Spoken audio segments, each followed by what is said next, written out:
कृष्णाय वासुदेवाय हरये परमात्मने प्रणतः क्लेशनाशाय श्रीगोविंदाय नमो नमः। ऋषि पंचमी का पावन पर्व आ रहा है।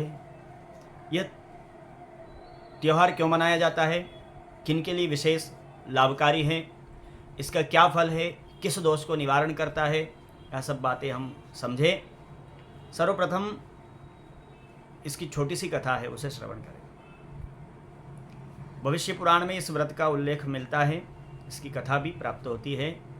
महात्मा उत्तंग, उनकी धर्मपत्नी सुशीला से एक पुत्री का जन्म हुआ, उसका विवाह किया गया, लेकिन कुछ ही दिनों के बाद वह वैधव्य को प्राप्त हो गई और अपने पिता के घर में ही रहने लगी। एक दिन विश्राम कर रही थी, उसी समय महात्मा उत्तंग ने देखा कि उसके शरीर में कीड़ा लग गए हैं और वो कीड़ा उसको खा रहे हैं। बहुत उपचार किया पर कुछ उसका प्रभाव नहीं दिखा। तब महात्मा उत्तंग परेशान हुए और पुत्री की पीड़ा के निवारण के लिए उन्होंने ध्यान किया, तो पता चला कि पूर्व जन्म में ये किसी ब्राह्मण की ही पुत्री थी। परंतु जब ऋतुकाल का समय था तो इसे भान नहीं रहा, ध्यान नहीं रहा और इसकी छाया देव प्रतिमा पर पड़ गई, साधु संतों पर पड़ गई। और साधु संतों के ऊपर इसकी छाया पड़ने के कारण ही इसे जन्म में इसको एक कष्ट प्राप्त हुआ, वैधव्य हुआ और शरीर में कीड़ा लगने लगे। महात्मा उत्तंग ज्ञानी थे, वेदों को उन्होंने देखा तो उनमें किसी ऋचा में उन्हें प्राप्त हुआ कि ऋषि पंचमी का व्रत जो माता करती है तो उसके इस दोष का निवारण हो जाता है।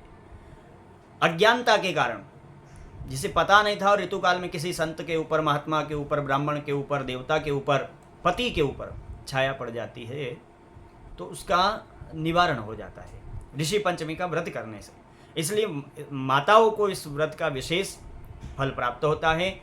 ऐसे गलती से कोई दोष हो जाता है तो उसका निवारण भी हो जाता है। इसलिए माताओं को इस व्रत को अवश्य करना चाहिए, उससे इन्हें इस दोष से निवारण प्राप्त होता है। 7 ऋषियों का पूजन होता है। 7 मिट्टी के ऋषि बना ले या सुपारी के बना ले, अपामार्ग उन पर रख दें और अपामार्ग से स्नान भी करना चाहिए। अपामार्ग में ऋषियों का वास है, इसलिए इससे स्नान माताओं को करना चाहिए। हमारे यहाँ 7 ऋषि, उन 7 ऋषियों को प्रणाम भी करना चाहिए। और ऋषि पंचमी के दिन तो अवश्य इन ऋषियों का नाम बोलना चाहिए, इनको प्रणाम करना चाहिए नाम बोल करके।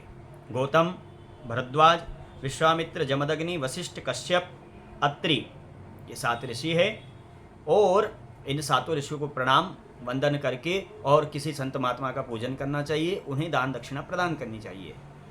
यही ऋषि पंचमी व्रत की कथा है और विधि है, इसे अवश्य करना चाहिए। ये माताओं को शुभ फल प्रदान करने वाली है।